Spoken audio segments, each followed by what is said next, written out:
Dans une allocution diffusée en direct sur toutes les chaînes du pays, le Premier ministre Naftali Bennett prend tout le monde de court, un an à peine après son arrivée au pouvoir.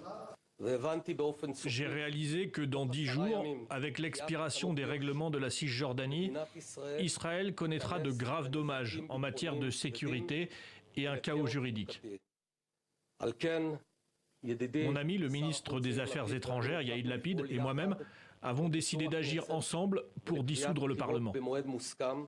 Si le projet de loi est adopté par les députés, le centriste Yair Lapid deviendra le Premier ministre jusqu'à la formation d'un prochain gouvernement. Nous devons nous attaquer au coût de la vie, mener la lutte contre l'Iran, le Hamas et le Hezbollah.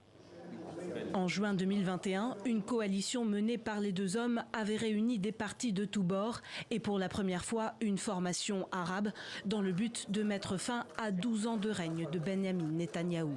Mais la situation actuelle pourrait favoriser un grand retour au pouvoir de l'ex-premier ministre conservateur. Nous nous débarrassons du pire gouvernement de l'histoire d'Israël. J'ai l'intention d'établir un gouvernement national fort et stable. Une dissolution du Parlement mènerait au 5e scrutin organisé en moins de 4 ans. Alors forcément, dans les rues de Tel Aviv ce matin, les réactions sont mitigées. Le pays a besoin de stabilité et avoir autant d'élections, ce n'est pas bon. Cette élection est une perte de temps et d'argent.